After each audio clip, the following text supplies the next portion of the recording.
यहाँ के कई गांव नक्सलवाद से प्रभावित है। यहाँ ना लाइट है, ना पानी और ना ही कोई घर। अंधेरा होगा फिर आप क्या करेंगे? इसको धूप में रखना है, चार्ज होने के बाद रात को ऐसे जला के सोना है। इसकी लाइट तो बहुत कम है। अब क्या लाइट नहीं। इसमें मिट्टी, कीड़े, मछलियाँ सब हैं, पर पानी का सोर्स यही है, तो इसको ही पीते हैं। लाल पानी पीने से गाय मर गया, बैला मर गया, मुर्गा मर गया, कई लोग मर गए। यहाँ लोग राशन के लिए भी बोट से आते हैं। ये एक छोटी सी नाव है और इससे ही राशन लेके यहाँ से जाया जाता है। नशा सबसे ज्यादा छत्तीसगढ़ में है। यहाँ पे पंखा नहीं चलता? जी नहीं। गर्मी लगती है? जी। ये एक वॉशरूम है सरकारी अस्पताल का। अगर कोई बीमार नहीं है तो यहाँ आके जरूर हो सकता है।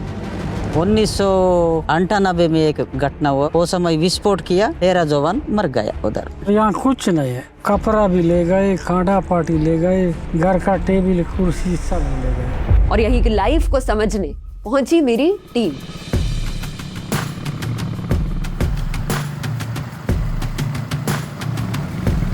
जहां पहुंचना आसान नहीं था। अभी हम छत्तीसगढ़ के बीजापुर जिले के जंगलों के कहीं बीच हैं। माओवादी लीडर पापा Rao senior most leader in Bastar. करीब 3 दशक तक सशस्त्र आंदोलन का हिस्सा रहे पापा Rao, last big Naxal leader operating in Bastar. आप किस घटना में थे? किस घटना में? पहले एक 1998 में एक घटना हुआ, वो आम्बुश किया, वो समय विस्फोट किया, 13 जवान मर गया उधर। अच्छा, तो जब कोई नक्सली बनता है तो उससे गांव वालों को क्या नुकसान होता है? गांव वालों को नुकसान नहीं होता। हम गांव वालों को, सभी लोगों को साथ जाएंगे, हम लोग को मोटिवेशन करते, हम लड़ाई करना, हम देश को मुक्ति करना करके वो लोगों को मोटिवेशन करते रहते। जो आप बोल रहे हो देश को मुक्ति, तो किस चीज से मुक्ति आप बात करते हैं इस बारे में? मुक्ति बोलने से वो देश को मुक्ति करना है। जनता ना राज सत्ता उनको गिरा के हम कम्युनिस्ट सत्ता लाने के लिए। पहले नक्सलवाद का प्रभाव यहाँ कैसे था? बहुत था पहले बहुत था। हाँ, आप लोग भी तो इधर नहीं घुस पाते ने उस समय। आप लोग को आने ही नहीं देते? हाँ, आने नहीं देते, पूरा खींच के ले जाते, ऐसा टाइप।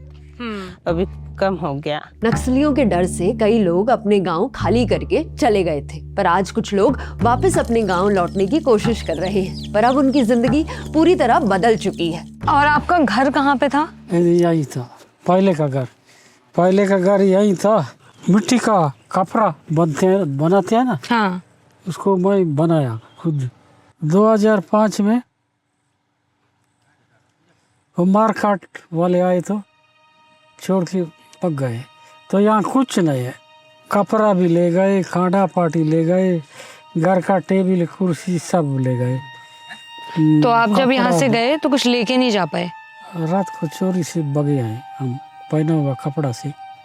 और जाते समय कोई देखेगा तो फिर काट देगा।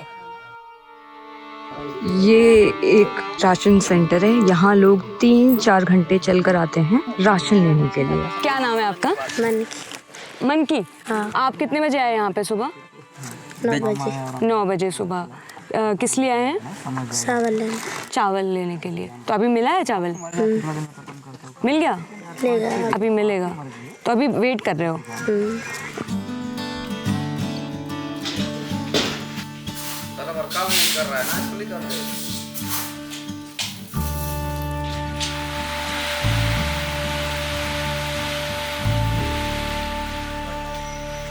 ये बोल रहे हैं कि नदी उस पार से आते हैं बोट के माध्यम से, और सोसाइटी जैसे खुलने का टाइम रहता है तब तक का वेट कर लेते हैं। जैसे चावल देते हैं तो ठीक है, नहीं देते हैं तो भी अपने समय पे फिर वापस चले जाते हैं। अगर चावल देते हैं तो ले करके जाते हैं। चावल मिलने के बाद उसे सर पर ढोकर ही जाना पड़ता है।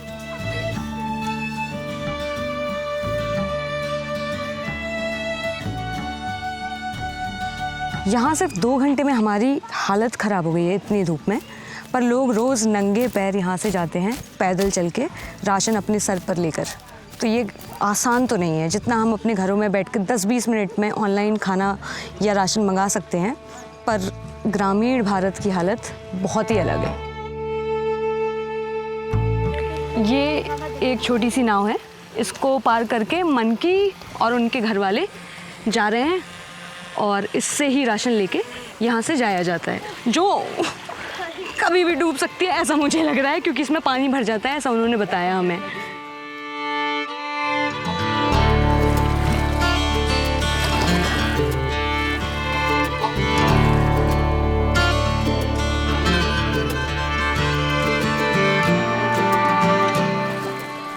बाय मनकी। छत्तीसगढ़ में 10 से ज्यादा आयरन माइंस हैं जहां से जहरीला वेस्ट निकलता है और लोकल रिवर्स को ये लाल रंग दे देता है। और इसका ही पानी लोग पीते भी हैं। इसमें मिट्टी, कीड़े, मछलियाँ सब हैं, पर पानी का सोर्स यही है, तो इसको ही पीते हैं।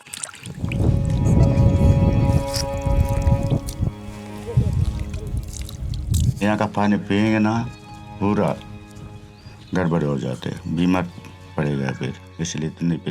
उस बारिश में तो नहाने की तो पानी नहीं मिलता है यहाँ। आप लोग नहाने के लिए जाएंगे ना नदी में बारिश में, वो पूरा गंदा ही होती है, पूरा लाल पानी ही होता है। एक स्टडी के हिसाब से छत्तीसगढ़ में माइनिंग से सिर्फ रेस्पिरेटरी इश्यूज ही नहीं बल्कि ट्यूबरकुलोसिस, सिलिकोसिस और स्किन डिजीजेस भी होती हैं। ये देख पानी कैसा होता है, ये लाल जंग पकड़ता है, ये पूरा जंग लग जाता है, नीचे बढ़ जाता है।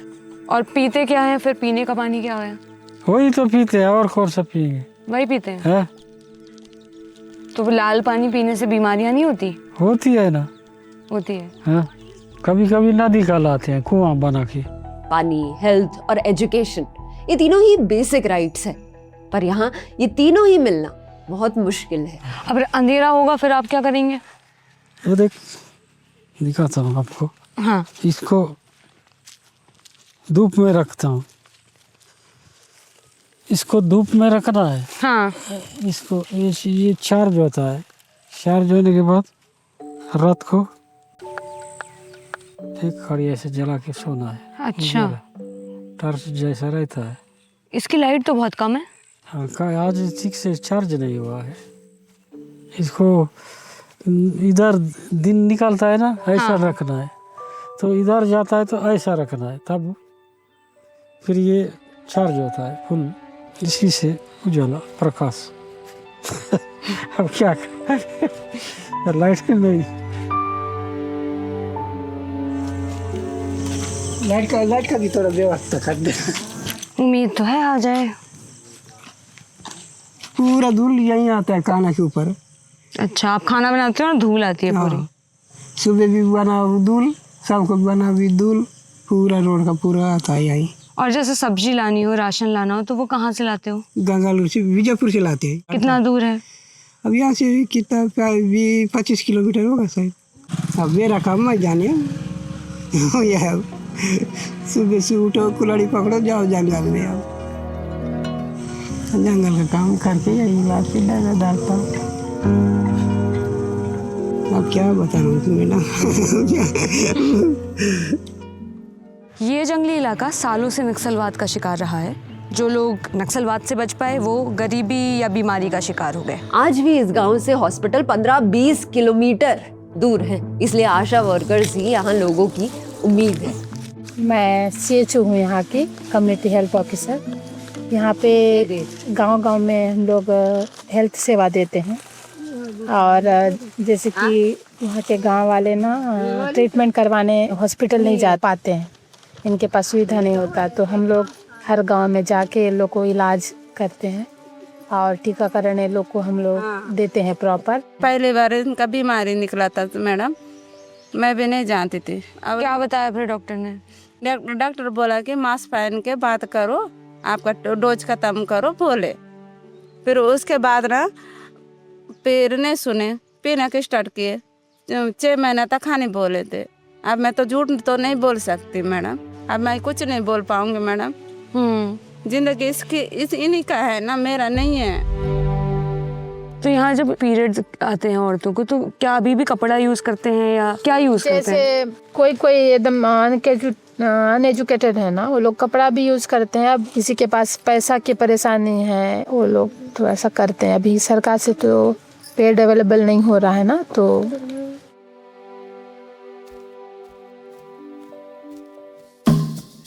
यहाँ के गांव में गोंड ट्राइब के लोग रहते हैं और यहाँ ऐसे बाजार लगते हैं जरूरत का सामान लेने के लिए।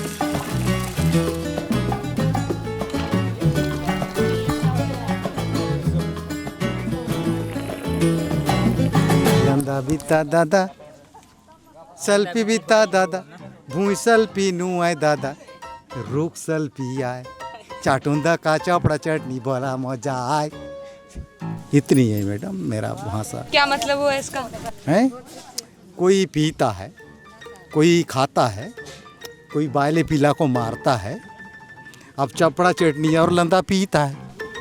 अनपढ़ जरूरी हूँ, ये मैं पहली तक नहीं पढ़ा, लेकिन मेरा रीति रिवाज अलग है। अनपढ़ होने से भी उसको जीने के लिए भी तो लाइन चाहिए। क्यों मैडम? मेरा नाम रामनाथ है, लेकिन राम नाम सत्य है, दुनिया बेकार है। जिसने लिया राम नाम उसका बेड़ा पार है।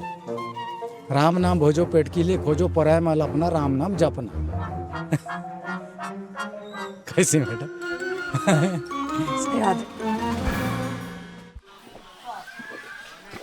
गोंडी में लंदा बोलते हैं, हिंदी में मंडिया बोलते हैं, है ना। ये गर्मी में पीने के लिए अच्छा है। ये इसमें ये मतलब एक क्या बोलते हैं उसको, पेज टाइप का। ये मतलब इसमें भूख भी नहीं लगता है, इसमें हल्का सा मतलब नशा आएगा इसमें। अच्छा, वहाँ मैंने देखे स्मारक बने हैं, वो किस चीज़ के बने हैं? वो जो क्या बोलते हैं, जो खत्म होते हैं ना, उनके लिए बनाया गया।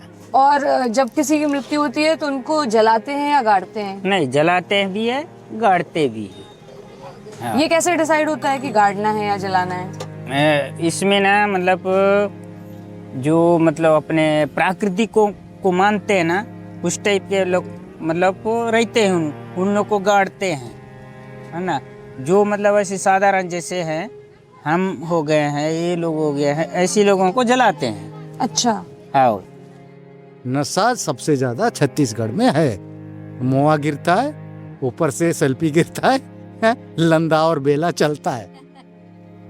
सही है झूठ है ना? इतनी है। नमस्कार। नमस्कार। आप लोग कहाँ से आए हो? हम दिल्ली से। दिल्ली से। दिल्ली आगरा के आसपास है क्या? हाँ। आप गए हो? आगरा का ताजमहल भी देखा है हमने। अच्छा, कैसा लगा? बहुत अच्छा लगा। यहाँ कई लोग महुआ बिनते हैं, जिससे लोकल दारू बनती है और इसी से उनका घर भी चलता है।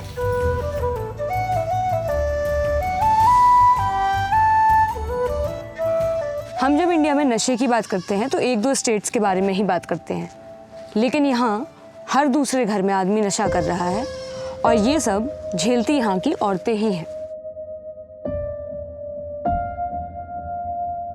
कितना टाइम लगता है इतना बीनने में?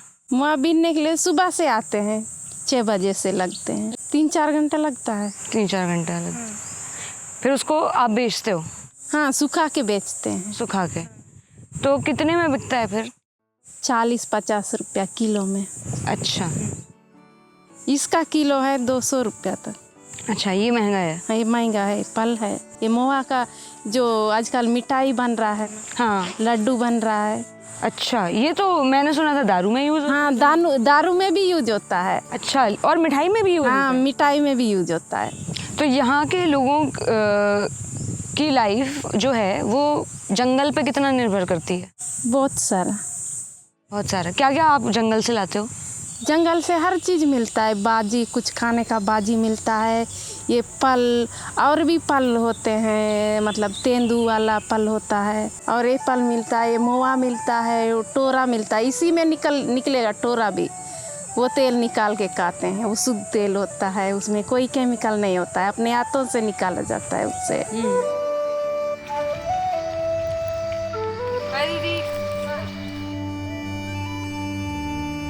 एक नक्सली और उससे डरे हुए आम लोग, दोनों का ही जीवन बहुत अलग होता है। जब आप छोड़ के गए उसके पहले क्या माहौल था? उसके पहले भी आते रहे वो लोग, आते रहे तो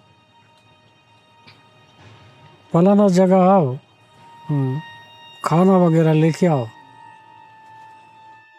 तो हम लोग उनके लिए खाना बना के बर्तन में डाल के दाल या सब्जी कुछ भी हो जोड़ के ले जाके देते रहे। और अगर कोई नहीं देता है तो? कोई नहीं देता है तो फिर उसको बुला के मार पीट।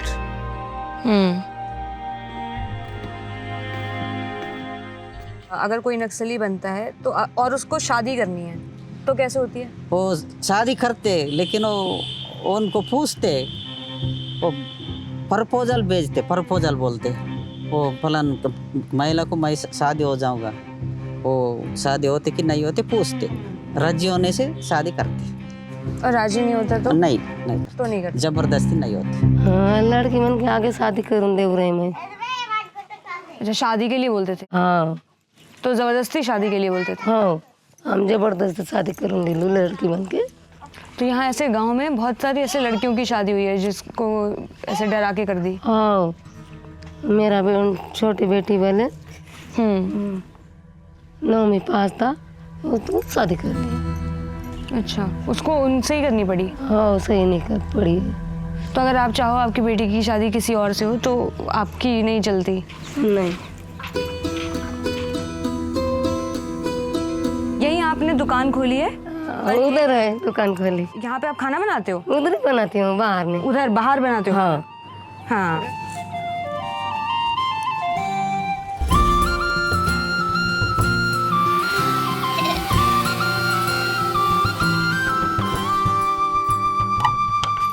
ये मिट्टी से पूरा घर बना है? हाँ।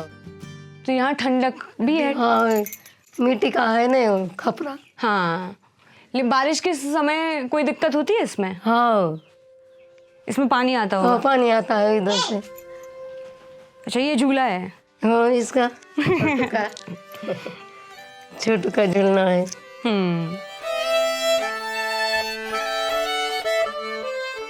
ये इसको कल हॉस्टल से लेके आई आजा, और मैं अभी ने लेके आई। हॉस्टल कहाँ है? हॉस्टल इधर नहीं मेरे, कस्तूरबा गांधी में रहती है। तो हॉस्टल में क्यों रहते हैं बच्चे? वहाँ अच्छा पढ़ाई हो, वहाँ रह के सुरक्षित रह के। बच्चे मन भी बाहर में ही पढ़ते हैं, यहाँ एक का दुका खूब कम, यहाँ आश्रम में रहते हैं ज़्यादा, स्कूल मन में उतना बच्चे मन नहीं आते हैं, ये बच्चे मन भी सब बाहर में ही पढ़ते हैं।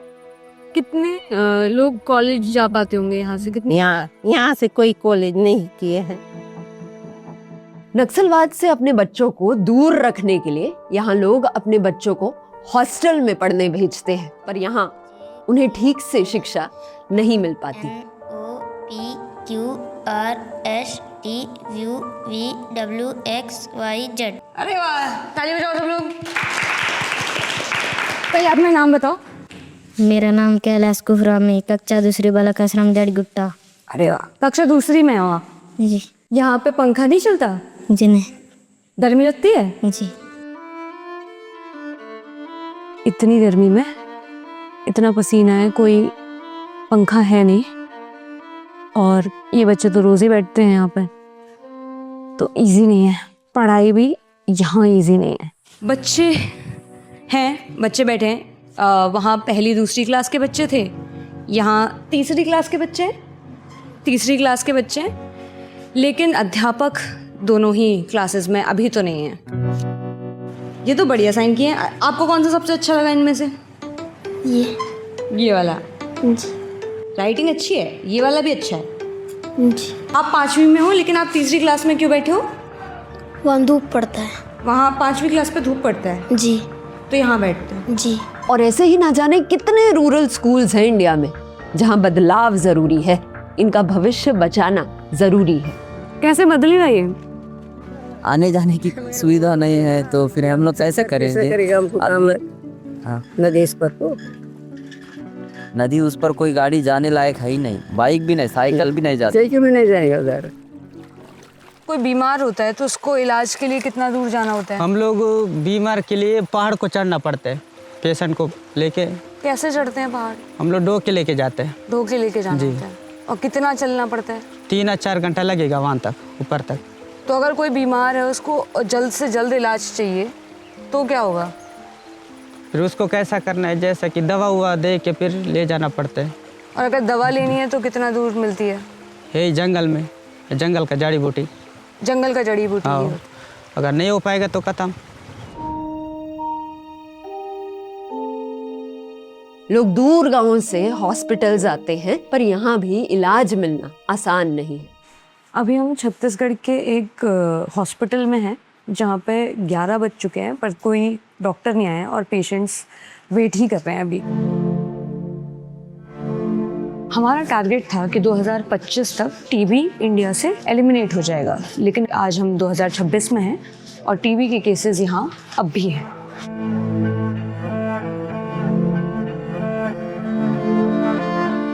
ये एक वॉशरूम है सरकारी अस्पताल का। अगर कोई बीमार नहीं है तो यहाँ आके ज़रूर हो सकता है। और डॉक्टर ने बताया कि क्यों हुआ है टीबी? दारू और बीड़ी। दारू और बीड़ी के चलते जी, वो पीना नहीं तो। तो गांव में क्या लोग महुआ से जो बनती है दारू वो पीते हैं? जी, महुआ, ताड़ी। टीबी होने के मेन रीज़न तो सेल्फ इम्यूनिटी है और कम्युनिकेबल डिसीज़ है, एक दूसरे से फैलता है। तो बहुत बार बीमारी में अब देखा जाए तो फैमिली के फैमिली अफेक्ट होते हैं। एक पेशेंट अफेक्ट होने के बाद उसके साथ रहने वाले सहयोगी वो भी अफेक्ट होते हैं, या दोस्त परिवार जो मिलजुल के काम करते हैं रहते हैं। गांव में आप जहाँ से आते हैं वहाँ गांव में कोई इलाज नहीं? नहीं, जाने से 7 किलोमीटर पड़ता है दूरी अस्पताल ले जाने। दंतेवाड़ा कितनी दूर है? गिदौन से दंतेवाड़ा के लिए 50 रुपए लेते हैं। अच्छा, आंटी को किलोमीटर नहीं बताया कितना है, बट उनको पैसे से पता है कितना पैसा लगेगा जाने के लिए। हाँ, ये बताए। पढ़े लिखे क्या होंगे, हम लोग पढ़े नहीं लिखे नहीं तो क्या बताऊंगे, ऐसी तो बता रहे। और कितना किलोमीटर है क्या है हम लोग को तो हम ही मालूम तो नहीं है। जितना बोलने से उतना किराया दे के जाते हैं, वही किराया जानते हैं। ये भी तो पढ़े लिखे है। बाद में तो छोड़ के दारू पीने शुरू लगा है। दारू पी के तो ऐसा नहीं। यहाँ रहने वाले लोग एक बेहतर कल को जरूर चाहते हैं, पर वो बेहतर कल की उम्मीद के साथ वो अपने गांव से होने का फक्र भी साथ लेकर चलते हैं। गांव भी बेहतर है। गांव बेहतर है। एकदम सुकून सा, अच्छा सा हवा, अच्छा लगता है ना गांव में, बहुत अच्छा। आप लोग ना शहर में रह रहे हो, आलू जो भी है गोभी ये सब खा रहे हैं। हम लोग गांव में रह रहे हैं, हम लोग लगा के भाजी मिलता है, बोहार भाजी मिलता है, इमली झोर भी मिलता है, हमको अच्छा लगता है। कैसा लगता है आपको, कैसा होगा शहर? अब गई हो तो यहाँ थोड़ा थोड़ा आधा अधूरा जैसा देखी हूँ, रायपुर तक लगभग। क्यों देखना चाहिए एक इंसान को अलग अलग शहर गांव? क्यों देखना चाहिए, मतलब हर चीज़ देखना ज़रूरी होता है। शहर में कैसा होता है, कैसे कैसे लोग होते हैं, कैसे रहते हैं, वो सब देखना भी है। मना करते थे मेरे को मतलब कहीं कहीं जाने के लिए, लेकिन नहीं, मैं जाके आऊँगी। और शहर में कैसा रहते हैं लोग, कैसा रहते हैं, कैसा शहर कैसा होता है, वो सब देखना है, तो मैं जाती हूँ। और घर वाले बोलते हैं जाने के लिए या रोकते हैं? मेरा पति बोलता है कि तू इधर उधर ज़्यादा घूमती है बोल के। मेरी मर्जी है, मेरे को जहाँ देखने का मन है, जहाँ जाने का मन है, मैं जाऊँगी। यहाँ औरतें अपने हाथों पर टैटूज बनाती हैं। हर टैटू का एक अलग सिग्निफिकेंस भी है। ये कब बनाया आपने? मैं ये मायके में थी। हाँ। वो ना मैं नाम लिखने के लिए उन लोगों को बोली। हाँ। तो ऐसे बना दिए, तो दोनों हाथ में। ये मेरे भी है। है हाँ, वही नाम लिखने के लिए मैं बोली तो ऐसे बना दी, तो फिर ये हाथ में भी बनाने बोली दोनों साइड। और इनका क्या कुछ मतलब होता है इसका? हम लोग ठाकुर लोग हैं, ऐसे ही करते हैं, सब बनाते हैं। हाँ, यहाँ भी हाँ हाँ, ये यहाँ भी ये वही गुच्छा के साथ ऐसे बना है। इसमें भी, पैर में भी। हाँ, पैर में भी। ये आपने सारे एक बार में बनवाए? हाँ, ऐसा ऐसा ना बिना शादी के नहीं बनाते हैं, शादी के बाद। हाँ, पैर में यहाँ ऐसा यही वाला रहता है बिना शादी के। और ये सब अगर आपने एक बार में बनवाया फिर तो बहुत दर्द हुआ होगा उसमें? पहला तो दर्द हुआ, बाद में अच्छा लगा। इंडिया के इन गांवों में संघर्ष, सपने और सुकून साथ चलते हैं।